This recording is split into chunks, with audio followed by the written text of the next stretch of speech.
after being medically cleared when they enter, the migrants are given food and snacks. Some crackers, we'll give them some juices. We'll also give them a Malar blanket just to make sure that they cover themselves. In addition to that, because we don't know when was the last time that they were actually received a shower, we will make sure that we give them shower wipes. They'll be able to wipe themselves down in the immediate time while we're able to put them into the shower so that they can actually take a shower. Agents who run the center say migrants shower every 72 hours at the minimum. I truly feel for each and everyone who is being detained right now. Detained to be deported is one of the craziest things that you'll ever go through.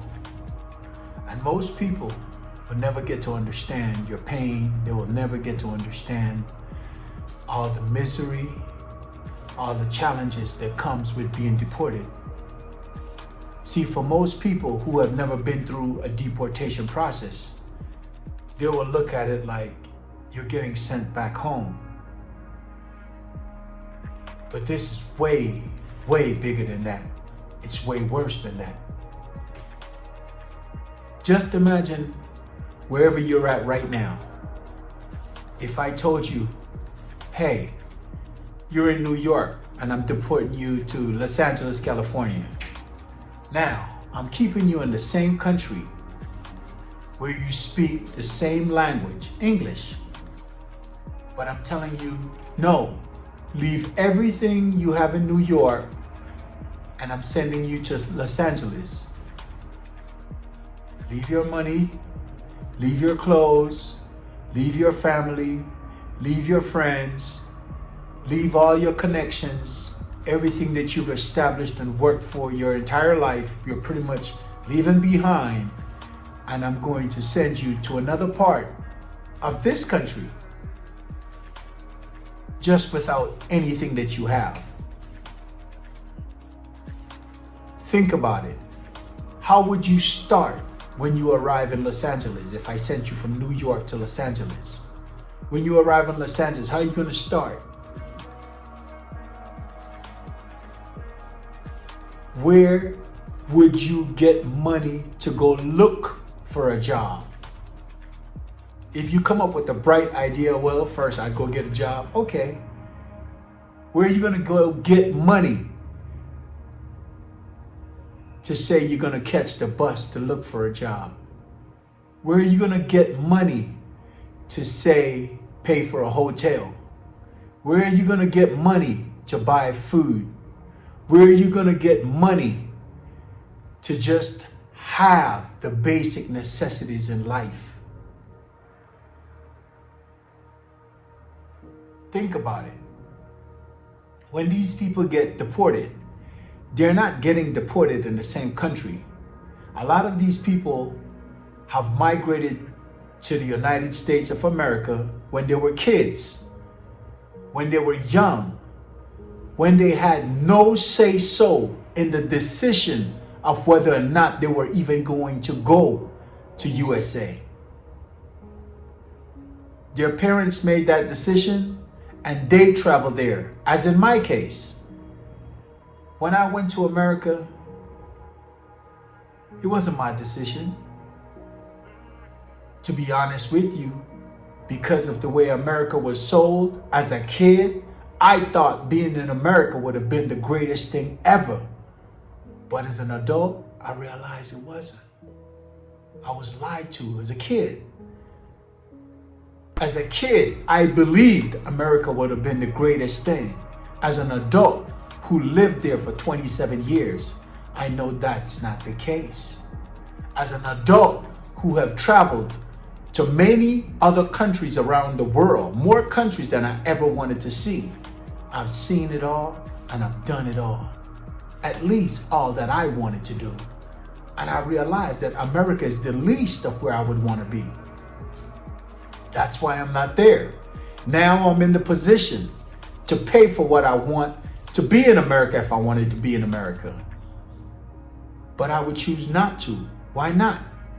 Because it's not what they make it seems to be. It is not what it's pumped up to be.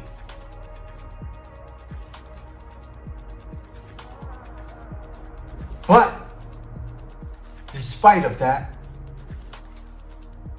the challenges that people face when they're deported is much more than you can imagine. It's much more than people would want to talk about, because nobody want to talk about when you're doing bad. They only want to talk about the good. They want to put the bad away. They don't want to elaborate on it. They feel like it generates the same energy and brings it back. But let me tell you, that's not the case.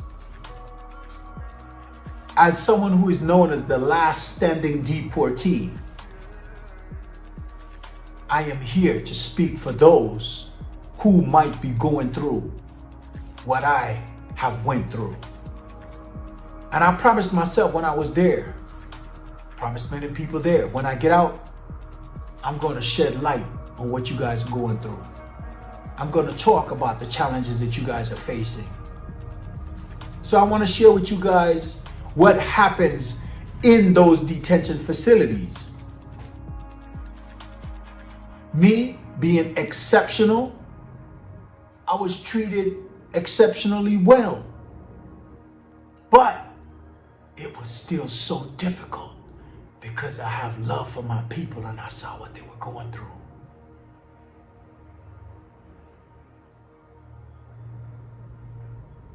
It was so sad to see what people were going through. I didn't go through it, even though I was there, because my mindset, my way of thinking, my way of being is very different. So my experiences are different.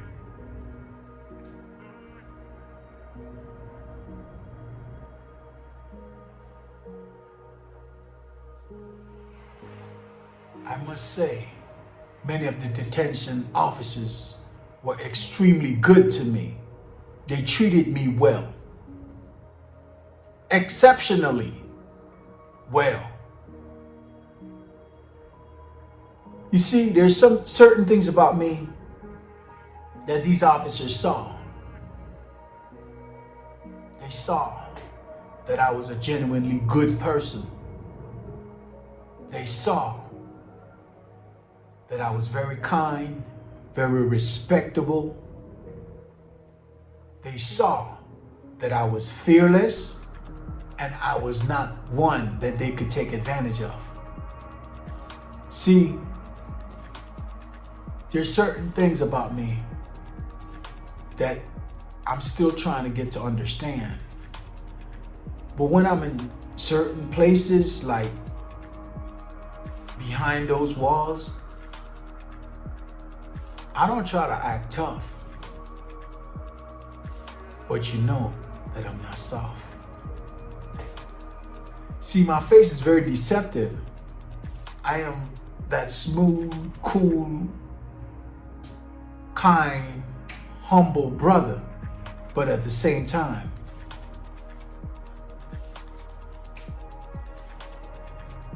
I'm very suicidal, but I would never kill myself. You would have to kill me, and I would try to take you with me.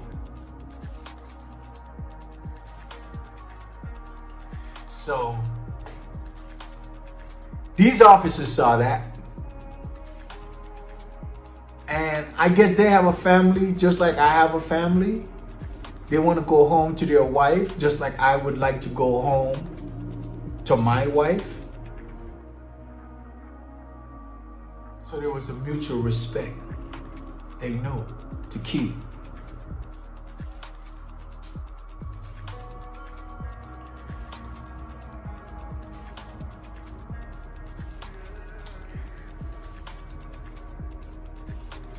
I really feel for the deportees. I really feel for everyone who is being detained and going through the immigration process, especially if it was no decision of theirs to travel into USA, the belly of the beast, to face what they're now facing.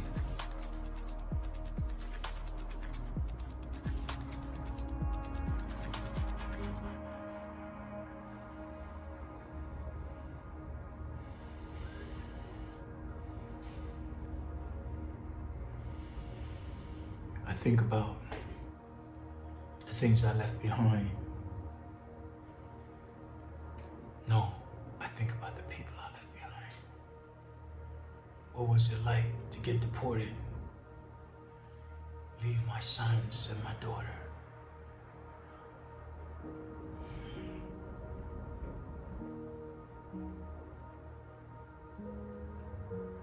I think about what it was like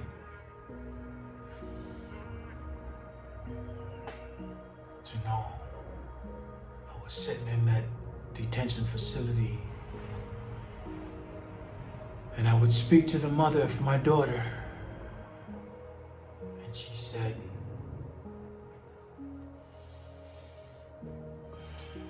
she wants to know if you still love her. She said her daddy doesn't love her anymore because he doesn't call. See, my daughter was too young to understand that I didn't have access to use the phone as I want.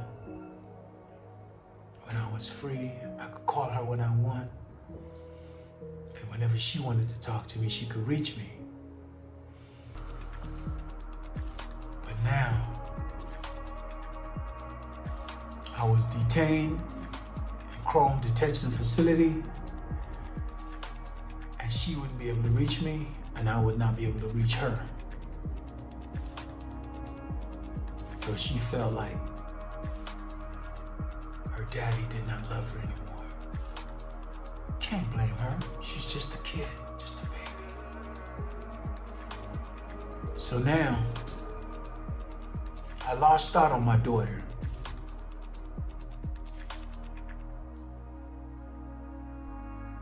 They could never give that back to me. Time passed. They could never give me back my little baby girl. Time has passed. How do I feel about it? Sometimes I want to take revenge. Sometimes all I can do is pray. The tears I shed has been abundant. I can't cry no more for her. I cried because it helped to ease the anger. It helped something to calm me down. It helped to make me feel human. It helped to give me understanding and reasoning.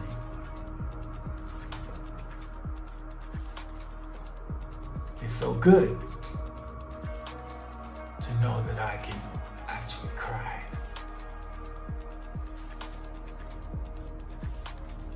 It felt good to know that someday, somehow, if I would stay alive, stay focused, and do what I need to do, I would get to see my daughter again.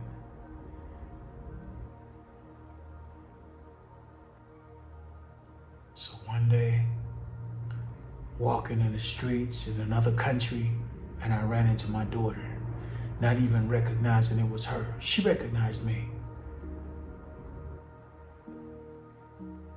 She was like, "Hi, Bern."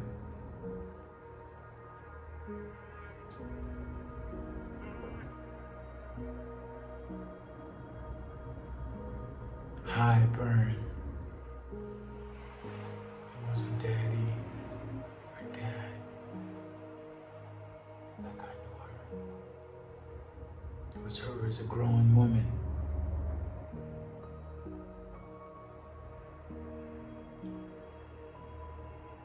And I totally understand the way she feels. Much more than she knew I would ever understand. I understand. And I would always love her, but something was taken away from me. Somebody took my baby girl.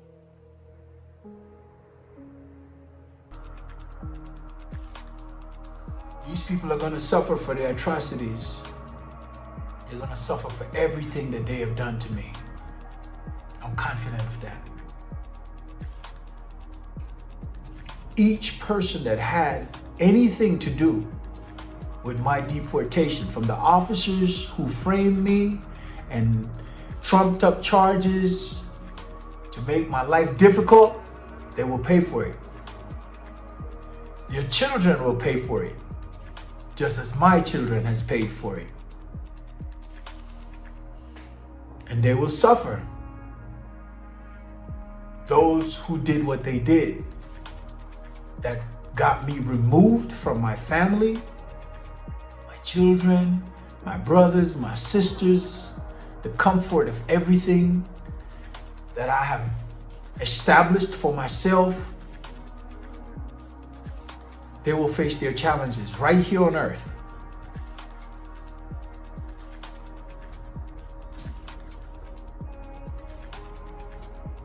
So, I'm glad to know that I've survived. I hope they will be able to survive.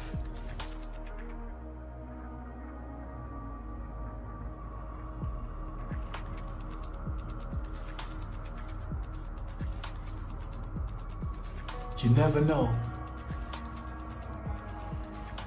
the pain that these people are going through. You never know what it is that they have to do to get through after they are deported.